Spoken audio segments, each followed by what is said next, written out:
Вы смотрите «Актуальное интервью», в студии Петр Васильев. Здравствуйте. Толковый словарь якутского языка на 25 тысяч слов был издан в 1907 году.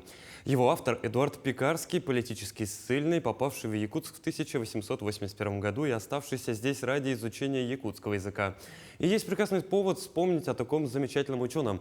25 сентября исполнилось 165 лет со дня его рождения. Наш гость в студии Иван Васильев, старший преподаватель кафедры якутского языка Института языков и культуры Северо-Востока России с СВФУ имени Максима Кировича Амосова. Иван Юрьевич, здравствуйте. Здравствуйте. Ну вот, как я отметил, Эдуард Карлович Пекарский был сослан в Якутию в ссылку. Расскажите об этом подробнее. Эдуард Карлович Пекарский по происхождению считается поляком, то есть русский, советский в то время ученый польского происхождения. Родился в современности, это уже территория Беларуси, около Минска, в районе Минска он родился. Долго учился в университетах различных, и, будучи молодым человеком, впитывал очень много различной информации. В то же время у него очень много появилось знакомых, также занимающихся среди кружков социалистов-революционеров, поэтому у него очень большие такие взгляды, по революционных взглядов у него очень много было. В связи с этим он был в итоге пойман за хранение антиправительственной, такой агитационной литературы, за хранение называется, и в итоге был сослан в Якутию, прямо, как называется, в отдаленные места Сибири с лишением всех прав и состояния. Его отправили в Якутию, где он в итоге оказался и жил очень долго. А как от своей политической деятельности он пришел к лингвистической? Так как он был человеком очень образованным, имел друзей также образованных, филологов, заинтересованных именно в изучении, в поиске чего-то нового, попав в Якутию, оказавшись в среде говорящего населения. Якутский язык, естественно, в то время был изучен не так сильно, как сейчас, наверное, так как до него можно назвать только известный труд также академика Отто Николаевича Бетлинга о языке якутов, а других особых значимых работ в то время не было. Якутский язык считался, как бы сказать, экзотическим, что ли, можно сказать, языком. Многие ученые не могли определить, к какой группе языков он относится. В то время примерно определились, но чуть поранее. Поэтому для него это было очень интересным занятием именно изучить, донести до масс именно информацию о якутском языке. То есть лингвистом, этнографом он стал уже впоследствии здесь? Раньше он тоже этим по учебе, по университету также занимался, но более глубоко, конечно, он занялся здесь. А как у него возникла идея составления словаря якутского языка?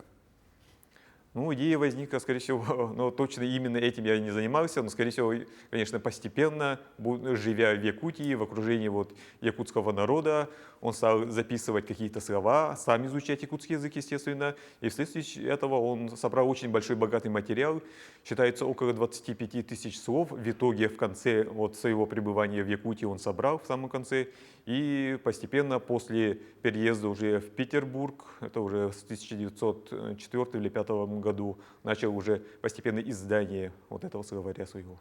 Он же работал не в одиночку, ему же кто-то помогал в составлении словаря? Да, ему большую помощь оказали в составлении словаря это священник Дмитриан Попов, Всеволод Ионов помогал ему, также известные ученые академики Бартольд, Сергей Ефимович Малов ему помогали. Много у него было знакомых именно лингвистов, ученых. А из числа местных жителей? Из числа местных, Всеволод Ионов, можно сказать, и Дмитриан Попов, они прямо на месте ему практически помогали. Безусловно, создание словаря такого масштаба – это огромный труд. Сколько лет занял он? Всю жизнь, можно сказать. Если считая, когда он, с того момента, как он приехал в Якутию, то есть это, когда это было, это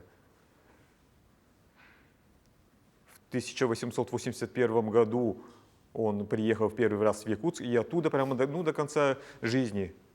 Да, то есть до 1934 года он этим только и занимался. Как приехал, он начал собирать весь этот свой материал. Получается, 25 лет он жил в Якутии, 25 лет собирал материал.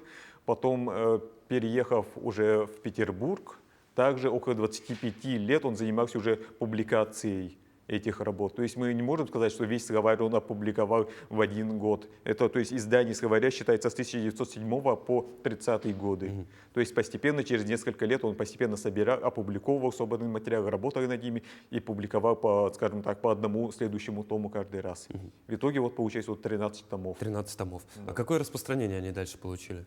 Они очень сильно распространились, ну, позже, скажем так, наверное. Вот современные издания, ну, сейчас много переизданий, вот практически вот, в 2000-х годах оно также переиздавалось в 3 томах, но это вот такие собранные тома. То есть, на самом деле, так как работа из 13 томов, но не, скажем так, тоненькие работы, их сплели в большие 3 тома, чтобы было удобнее. И сейчас вот они очень массово, ну, распространены уже в Якутии точно среди ученых-исследователей, многих даже просто знатоков-любителей якутского языка. Они до сих пор являются самым очень актуальным словарем. И практически каждое слово интересное, которое, например, мы не знаем, мы можем найти в этом словаре до сих пор. Оно очень актуально. А можно ли назвать Эдуарда Карловича основоположником якутской лингвистики? Ну, смотря с какой стороны, да, посмотреть, как подойти вот к лингвистике. Первым, например, лингвистом, ученым также можно назвать Семена Андреевича Новгородова, который также работал с ним, также помогал ему в создании словаря. Ну, его можно сказать первым лексикографом, наверное, точно. Так как вот именно вот публикацией большого настоящего вот словаря именно является Эдуард Карлович Пекарский. Иван Юрьевич, ну, я предлагаю поговорить немножко о якутском языке. Относится он к тюркской группе народов. В чем его отличие, особенности от представителей этой языковой семьи? Его отличие, ну, как я чуть раньше сказал, то, что его очень часто в самом начале не могли определить какой-либо группе других языков, так как в якутском языке очень много заимствований из других языков. Очень сильное влияние монгольских языков. Его, например, первые исследователи считали, что оно, возможно, имеет происхождение монгольское. Кто-то считал, что оно тунгусо-маньчжурское, так как также много слов тунгусо-маньчжурских. Некоторые считали языком вообще неизвестного происхождения, который вначале монголился, затем отюрковался. Ну, относится к тюркским языкам, но один из самых специфических, один из самых непонятных для других тюркских народов, для других тюркских языков. Ну, наравне с чувашским языком, можно сказать. А в чем он непонятен для других тюркских языков? Так как, ну, опять же, очень много заимствований из других слов, из монгольских слов, так как в других тюркских языках заимствований из монгольских очень мало.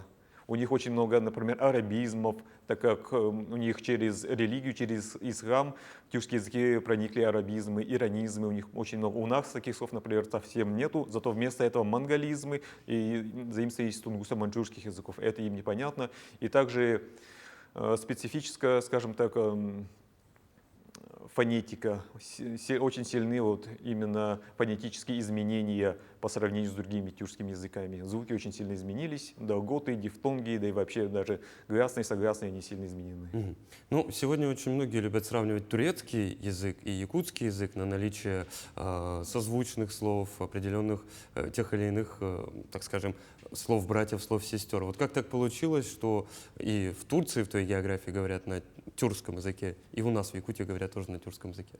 Ну, потому что, скажем так, корни одни. Когда-то был общий праязык, от которого произошли и современный вот турецкий, и современные якутские языки. Какие-то определенные связи, да, есть, их не очень много, но вот похожие слова общие, вот общетюркские слова найти, в принципе, возможно, которые до сих пор не изменены. Если даже изменены, то совсем чуть-чуть. Вот в якутском языке разве что появились долготы, говорим чуть подлиннее, чем, например, в турецком языке у них может быть чуть покороче. Ну, такие слова есть. Также связь, например, вот с турецким языком, если сказать, также есть связь вот с турецкого языка с Отто Николаевичем Бётлингом, с его словарем, так как он произвел очень большое впечатление на правителей, так сказать, вот Первой Турецкой Республики, на Мустафу Кемаля Ататюрка. Он очень этим заинтересовался, узнав, что в Якутии, в далекое в то время, вот в Якутии вышел прямо такой вот фундаментальный труд по тюркскому языку, которым он очень увлекался, считал вот тюркские языки Сибири вот самыми древними, очень ими интересовался, поэтому он издал приказ, что ли, указ, чтобы этот словарь был переведен на турецкий язык. Его перевели в начале 20 века, в 30-х годах. полностью перевели на турецкий, но опубликовать их просто не смогли. Опубликовали только первый том, затем по финансовым причинам, ну там и годы войны уже получились, видимо, там у них издание остановилось. Мгм. А вот сам Пекарский, он как-то проводил аналогию, допустим, якутского с турецким? Да, у него очень много аналогий, этих примеров из других тюркских языков, в том числе турецкий, но в то время османский язык. У него очень много пометок прямо вот именно якутское слово такое, сравнить с османским, например, таким-то, вот, например, чисто вот только якутское и турецких тоже есть. С другими тюркскими языками, с многими сравнивает, с монгольскими языками. Очень много у него примеров, очень богатый на этот вид словарь. Мгм. Ну, я предлагаю поговорить о якутском языке в контексте сегодняшнего дня. Как меняется язык? Язык меняется, да. Очень много, ну, на данный момент сильное влияние вот русского языка, разговорные речи. Некоторые слова, например, среди молодежи можно заметить, ну, под влиянием, возможно, также русского языка, под влиянием вот, ну, всего вот глобального мира. Также происходят, возникают новые слова. Иногда, как бы мы считаем, ошибочные слова, но, ну, возможно, это молодежные вот такие слова, они в какой-то мере потом так и останутся, станут, может, настоящими, и часто используемыми, употребляемыми словами. Например, вот слитное написание двух-трех слов в одно слово, как написание, так и произношение, также очень часто встречается такое. Мгм. А вот с точки зрения вас, как специалиста, как лингвиста, это хорошо для языка или плохо? Или любое развитие для языка — это есть развитие? Но развитие это и есть развитие, я считаю. Конечно, на первый взгляд это может показаться ошибочным, это может многим не понравиться, но это развитие, я считаю. Все равно, как бы оно ни шло, все равно, даже если смотреть в древности, сколько было заимствований, сколько было влияний других языков, ну, как-то вот язык сохранился. Если вот не потерять полностью язык, если он сохранится, то даже с влиянием других, это, я считаю, все равно будет развитием. Мгм. Иван Юрьевич, в заключение, на ваш взгляд, какое значение сегодня имеет создание толкового словаря Эдуардом Пекарским? Оно имеет очень большой труд, как и для якутского языка в целом, ну и в целом вообще для всей тюркской науки, так как оно вот явилось толчком для развития многих народов. Даже если взять, например, вот этого современного турецкого языка, у них в то время не было своего толкового словаря, они вот решили совсем другой, вот очень далекий, малонаселенный, сказать, вот якутский язык взять и как, например, своего развития.